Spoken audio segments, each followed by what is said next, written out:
Setiap kita mau memulai apa harus membaca itu, kan sudah jelas. Tapi kenapa setelah memulai dan mengerjakan kok kalian semua takut?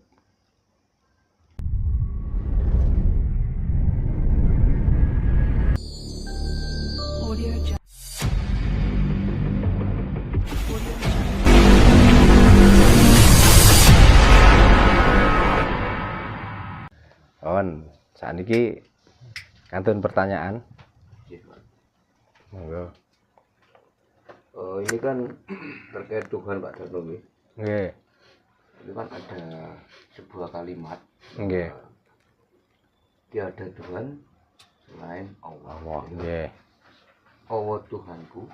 Nggih. Tuhan itu belum mesti Allah. Nggih.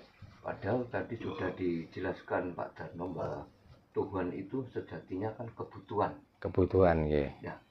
Kalau Allah itu sejatinya apa? Kan diterangkan di dalam agama bahwa Allah itu asma, nama. Berarti nama Tuhan itu, tapi kan belum menemukan siapa Tuhan. Kan namanya yang ada.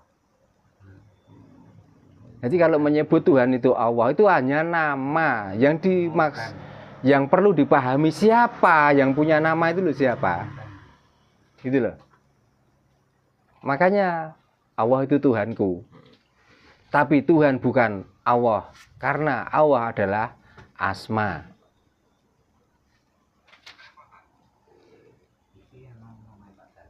Bismillahirrahmanirrahim. Dengan menyebut nama Allah yang Maha Pengasih dan Maha Penyayang. Kan pun jelas. Setiap kita mau memulai apa harus membaca itu, kan sudah jelas. Tapi kenapa setelah memulai dan mengerjakan kok kalian semua takut?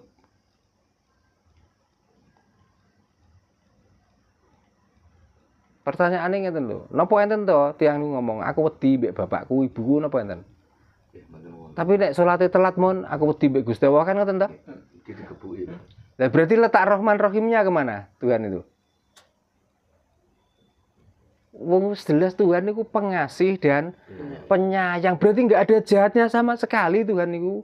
Sing garai dadi jahat, sing garai dadi geram, sing dadekno galak niku lak otake jenengan ki ambak. Nah, napa niku bukan salah satu tanda bahwa jenengan niku berselingkuh. Artinya berani menduakan Tuhan. Jadi Tuhan sing Rahman Rahim jenengan hindari, jenengan milih Tuhan sing galak ngoten lho. Pripun? Dereng paham? Nggih. Rizal, ada pertanyaan?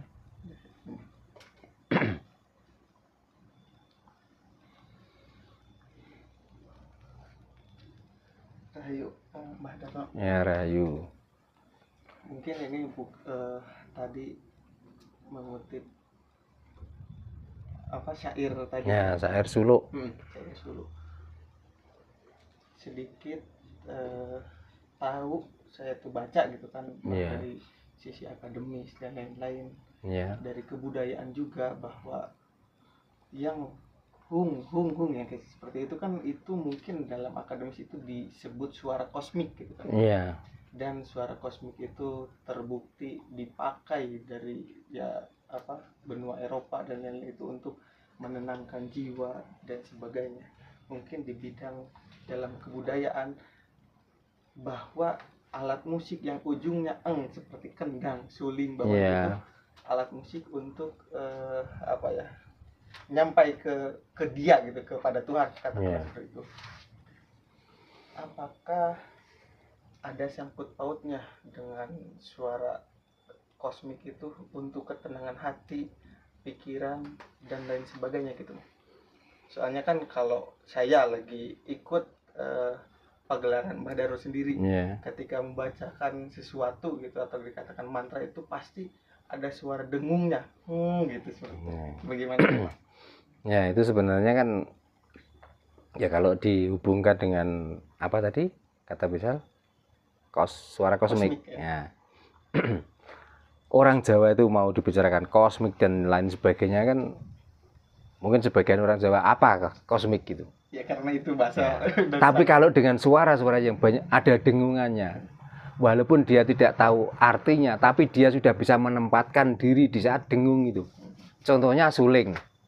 Walaupun syair dari suling itu apa kita nggak tahu, tapi di saat suling itu bunyi, apa yang tergambar di otak kita? Keheningan, ketenangan. Kalau sulingnya tadi merdu dan menyentuh hati, kadang kita tuh tidak sengaja mengeluarkan air mata. Kendang, akhirnya juga dengung. Karena tak dan dung itu kalau masuk di hati itu beda rasanya. Kalau tak artinya seperti kita ada hentakan, tapi di saat deng kita tuh mau nggak mau mantuk. Artinya kita percaya. Tanpa diajari, tanpa ada yang mengartikan. Di saat kita itu lagi joget enak-enaknya, tapi begitu dengar deng, kita tuh harus merendah. Iya toh? Siapa yang berani di saat dung terus kita mumbul? Apakah ini ada yang, oh kamu salah di saat deng mumbul? Nggak ada. Di saat bunyi kendang yang besar dipukul deng, kita tuh langsung merendah sendiri, dengan sendiri. Artinya kesadaran. Jadi dari suara kosmik dan lain sebagainya, orang Jawa itu sudah sangat berkesadaran tinggi. Yaitu satuhu. Artinya walaupun itu tidak dibicarakan bahwa inilah kebenaran, orang Jawa sudah tahu bahwa inilah yang benar. Gitu loh. Maka kalau ditanya ada hubungannya. Kalau ada itu berarti kadang-kadang tidak, tapi kalau otomatis berarti selalu ada. Gitu. Nah, itu Mbak, mungkin salah satu poin dari apa yang barusan Mbak sampaikan itu kan kebanyakan orang-orang sekarang atau mungkin dia itu telah terdoktrin dari ajaran luar, katakanlah kita garis bawahi penjajah gitu kan. Ya.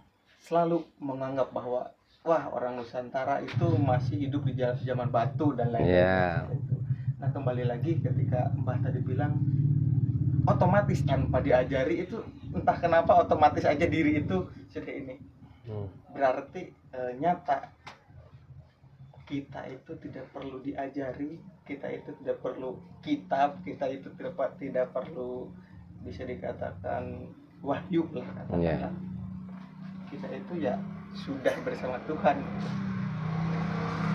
Ya mau dijelaskan gimana lagi ya, dari awal saya sudah menjelaskannya. Bahwa setiap orang yang menganggap Tuhan itu satu. Tapi Tuhan itu satu dari kesatuan antara aku dan Pisal, antara Pisal dan Mas Warno dengan Mas Indra. Dengan adanya 4, ini punya Tuhan masing-masing.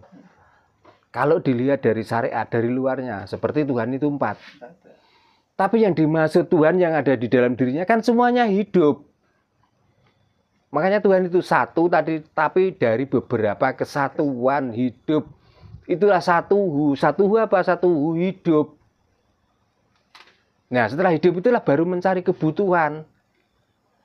Akhirnya melahirkan kitab, melahirkan agama. Itu kebutuhan Tuhan apa kebutuhan kita? Lah kenapa kalau sudah ada kitab yang di alam ini kita harus menulis kitab lagi?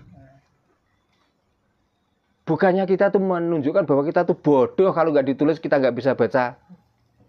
Untuk apa arti mata? Untuk apa arti hidung? Untuk apa arti mulut? Untuk apa arti telinga? Kalau kitab itu hanya cerita masa lalu orang, kita nggak perlu menceritakan itu. Kalau menulis masa lalu orang, di sini belum ada jalan waktu itu. Apakah harus saya tulis galengan waktu itu? Kira-kira? Kan lebih baik untuk membicarakan jalan ini. Walaupun sudah halus ada lubang, kita bicarakan ayo tutup supaya halus. Supaya apa? Yang lewat enak. Apakah perlu ditulis? Kan perlu diwujudkan nyata. Makanya orang Jawa itu kitabe tanpa tinulis iso diwaca. Itu loh.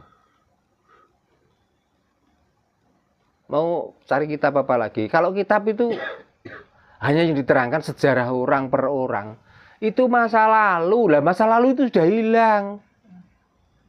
Kecuali masa lalu itu akan kembali di masa sekarang. Mungkin perlu ditulis. Lah masa lalu itu udah hilang kok. Nah kenapa orang sana bisa menulis masa lalu orang? Lah orang Jawa kalau sudah menulis masa lalu orang sini yang dinamakan kitab apa itu Centini, kitab Gadoloco, kitab Adamakno. Kok kita nggak mau mempelajari itu? Kenapa? Kok harus membaca kitab yang dari sana? Lah iku apamu? Gitu loh. Tapi kalau sastra Jendro Hayuningrat, wah ini kejawen. Nah kamu orang apa? Nah, itu. Gitu loh. Apa kita lupa diingatkan Bung Karno waktu itu? Kalau kamu jadi orang Islam, jangan kamu jadi orang Arab. Kalau kamu orang Kristen, jangan menjadi orang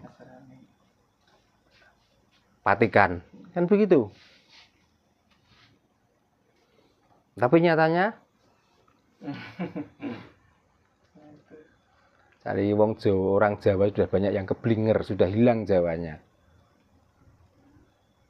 Jadi ini mau nggak mau, kita itu muat nggak muat, dijejeli terus hal itu. Supaya apa? Supaya kamu itu nggak sempat untuk belajar Nusantaramu sendiri. Supaya kamu belajar di sana terus. Karena dengan belajar di sana, yang kamu untungkan siapa? Nusantaramu apa? Orang yang belajar itu. Iso-iso Nusantaramu kamu gadekan untuk pergi ke sana. Kepengen kamu ngemis di negaramu sendiri. Kira-kira. Kepengen kita menjadi tamu di negara kita sendiri. Kenapa kita harus selalu memuliakan tamu? Dan kita pun juga didogma, tamu adalah raja yang harus kita hormati. Ini dogma, salah, hati-hati.